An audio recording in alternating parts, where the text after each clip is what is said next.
Hallelujah, hallelujah.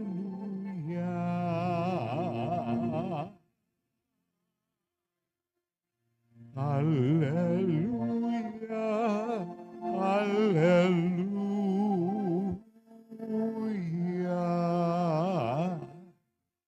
Dinggin inyong lahat ngayon ang tinig ng Panginoon sa loob na mahinahon.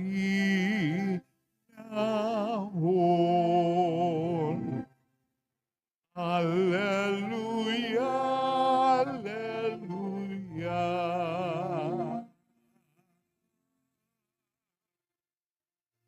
Hallelujah, hallelujah.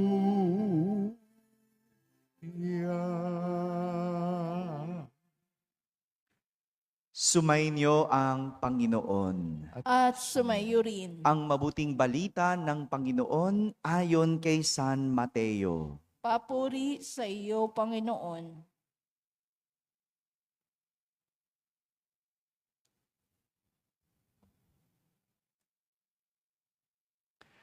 Noong panahong iyon, sinumbatan ni Jesus ang mga bayang ginawa niya ng maraming kababalaghan sapagkat hindi sila nagsisi at tumalikod sa kanilang mga kasalanan.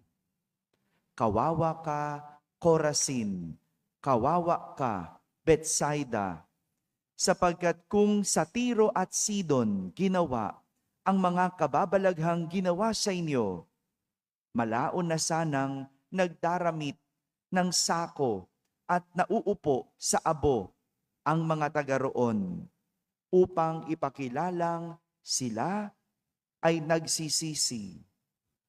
Ngunit sinasabi ko sa inyo, sa araw ng paghuhukom ay higit na mabigat ang sasapitin ninyo kaysa sasapitin ng mga taga Tiro at Sidon. At ikaw, Capernaum, ibig mong mataas hanggang sa langit, ibabagsak ka sa Hades, sapagkat kung sa Sodoma ginawa ang mga kababalaghang ginawa rito sa inyo, sana'y nanatili pa ito hanggang ngayon. Ngunit sinasabi ko sa inyo, sa araw ng paghuhukom ay higit na mabigat ang ipaparusa sa inyo kaysa dinanas ng Sodoma. Mga kapatid, ang mabuting balita ng Panginoon. Pinupuri ka namin, Panginoong Hesukristo. Umupo ang lahat at makinig sa homilya. Isang magandang umaga po sa inyong lahat. Naalala ko, noong mga bata pa kami, kapag kaming magkakapatid ay pinagsasabihan ng aming tatay, yung tatay ko yung taga-disiplina nun nanay ko wala naman, hindi naman namamalo, hindi rin nagsasalita, gumagawa lang ng gawaing bahay, nag-aalaga lang.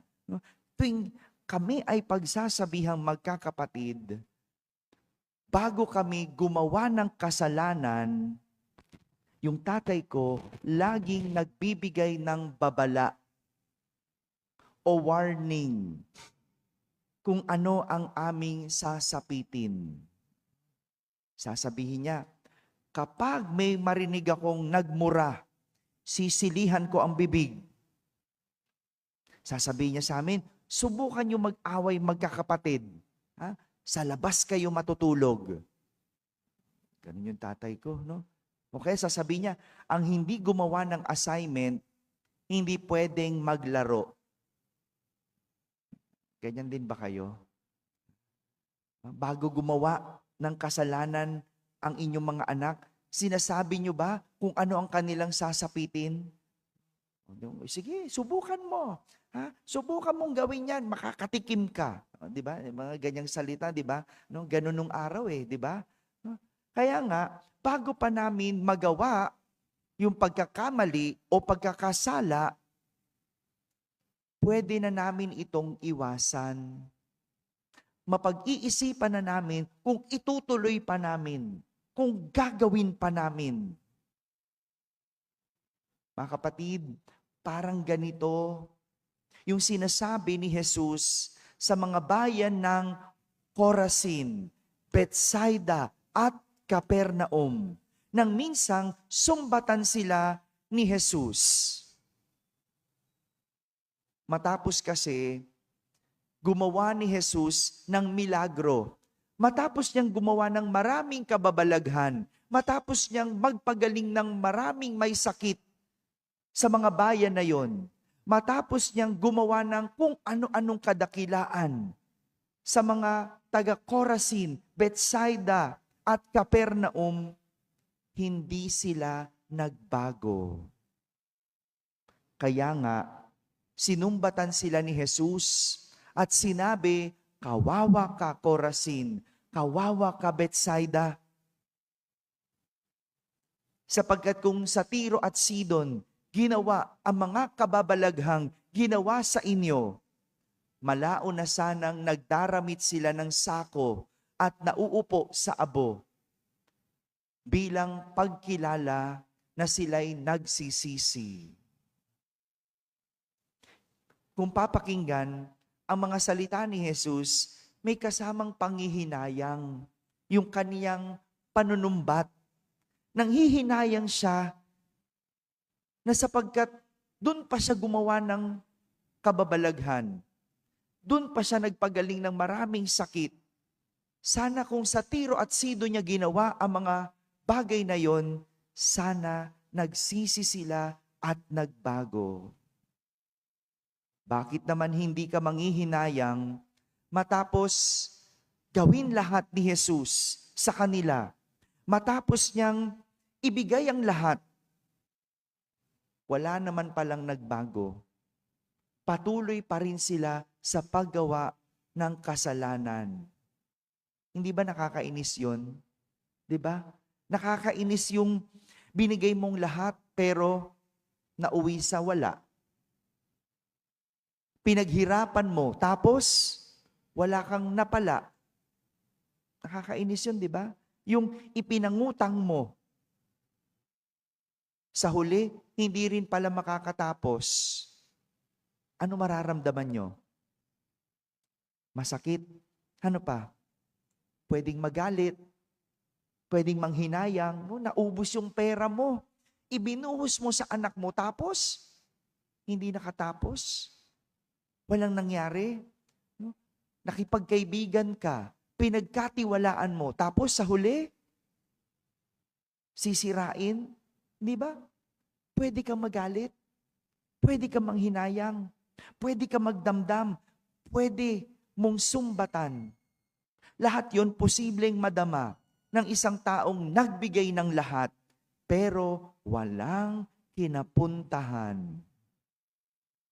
Pero sa kabila ng lahat ng yon, ang nakakabilib kay Jesus ay kahit siya'y nasaktan, kahit siya'y nanghinayang, binigyan pa din niya ang mga 3 bayan na iyon ng pagkakataong magbago.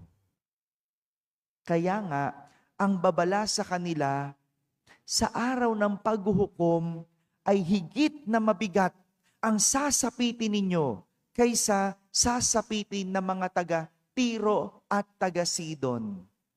Kumbaga, tinatakot sila ni Jesus. Pinibigyan sila ng pagkakataon ni Jesus na magdalawang isip, na magbago. Baka sakaling dumating ang pagkakataon bago ang paghuhukom na sila'y maging matuwid, na itama nila ang kanilang ginagawa. Baka maisip nila na ayusin ang kanilang buhay. Baka sakaling magbalik loob sila bago mahuli ang lahat. Ganito kabuti ang Diyos.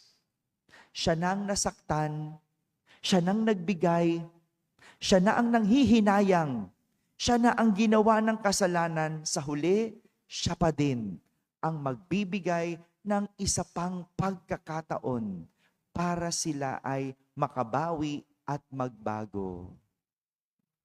Ang bait ng Diyos, no? Ang bait. No? Kaya kung meron kang matagpuan na isang tao na nagbibigay sa iyo ng isa pang pagkakataon, pasalamatan mo. No? Yung bago ka patanggalin sa trabaho, sasabihin,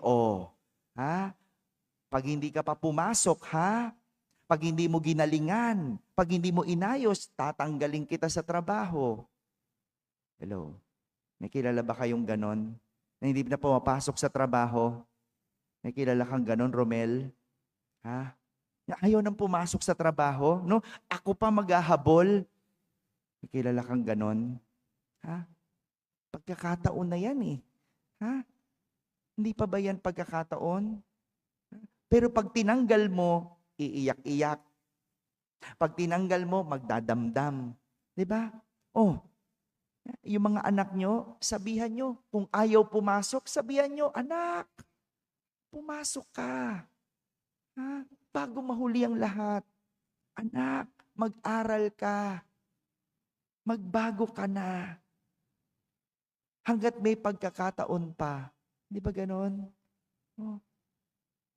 Mga kapatid, isang patunay na pagliligtas ang nais ng Diyos at hindi kapahamakan ay ang kanyang mga babala at paalala para bago pa man dumating ang paghuhukom, binibigyan niya tayo ng huling pagkakataon. Amen? Amen.